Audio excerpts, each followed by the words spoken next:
Hello everyone, আর একটা নতুন ব্লগে তোমাদেরকে ওয়েলকাম। তো আজকে আমি মায়ের বাড়ি থেকে বাড়ি চলে যাব। আজকে এখানে আমার লাস্ট দিন।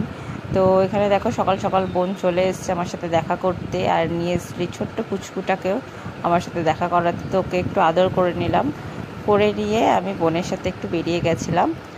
মানে ওর একটু দরকারি কাজ ছিল, সেই কারণে বললাম যে চল, এসে থেকে তো কোথাওই বেরাইনি, বাড়িতেই থাকি। আমি আসি 2-3 দিনের জন্য, সেই জন্য আর কোথাও বেরাতেও ইচ্ছা হয় না। তো ওর সাথে একটু বেরালাম, ও একটু ব্যাংকে যাবে, ব্যাংকের কাজ আছে। তো যাই হোক, আর হোলির ভিডিওগুলো অনেকটাই ছাড়তে লেট হয়ে গেছে। এগুলো সব দোলের সময়, মানে হোলির সময় যখন আমি মায়ের বাড়ি গেছিলাম, পরপর সব এই কটা মানে এই ভিডিওগুলো শ্যুট করেছিলাম। তো এডিটের সময়ের অভাবে এডিটের জন্য ছাড়তে পারিনি, তাই জন্য এখন ভাবছি যে ক্লিপগুলো তো রয়েইছে, পোস্ট করেই দিই এডিট করে। আর ওইদিকে মারা সব রান্না বান্না করছে, কেননা আমাকে তাড়াতাড়ি খেয়ে দিয়ে বেরিয়ে যেতে হবে বাড়ির জন্য। আর আমি আর রিশান একা যাব, বাবা যাবে না, আমাকে বাসে তুলে দেবে। তো বাসে করে আমি আর রিশান একা যাব, সেই জন্য বেশি সন্ধে বা রাত্রি করলে হবে না, তাড়াতাড়ি করেই আমাকে বেরিয়ে পড়তে হবে। আর ওদিকে কিন্তু বিল্টু অলরেডি বাড়ি চলে এসছে। আর এখানে দেখো আমি আর বাড়ি এসে আমি ফ্রেশ হয়ে খেতে বসে গেছে। আজকে আমার রান্না করেছিল ফ্রাইড রাইস আর চিকেন কষা। ফ্রাইড রাইসটা মামি করেছিল, চিকেন কষাটা আমি করেছিলাম।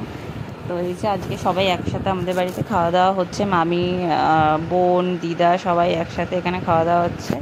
আর এই যে আমাদের দুই রত্ন। যাই হোক, তো আমি হচ্ছে উলুবেড়িয়া পর্যন্ত এসেছিলাম, আর ওখান থেকে আমি এসে দেখি বিল্টু আমাকে নিতে এসছে। আগে থেকে আমাকে ফোন করে বলেছিল আমি আসবো গাড়ি করে তোমাকে নিতে।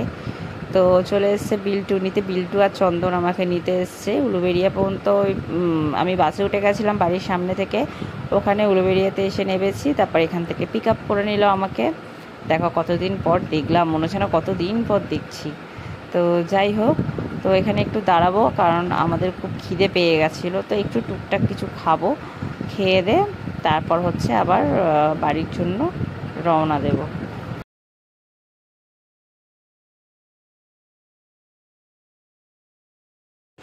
তো বাড়ির সামনে চলে এসেছি দেখো, আর এখান থেকে আমরা রাতের ডিনারটা নিচ্ছি। অনেক দিন পর যেহেতু ভয়েস ওভার দিচ্ছি, আমার না খেয়াল নেই কি ডিনার কিনেছিলাম। তো আমাদের বাড়ির সামনেই একদম একটা ভুড়িভোজ বলে ধাবা রয়েছে, সেখান থেকেই আমরা রাতের ডিনারটা প্যাক করছিলাম। যতটা সম্ভব আমরা রুটি ফুটি নিয়েছিলাম আই থিঙ্ক। আর আমার গরমে অবস্থা দেখেছো, বিধ্বস্ত অবস্থা। এবারে মনে হচ্ছে কতক্ষণে বাড়িতে গিয়ে ফ্রেশ হব। তো বাড়ি চলে এসেছি, ফ্রেশ হয়ে গেছি, এসে বিছনার চাদর ফাদর চেঞ্জ করলাম। তো চলো আজকের মতো টাটা, গুড নাইট।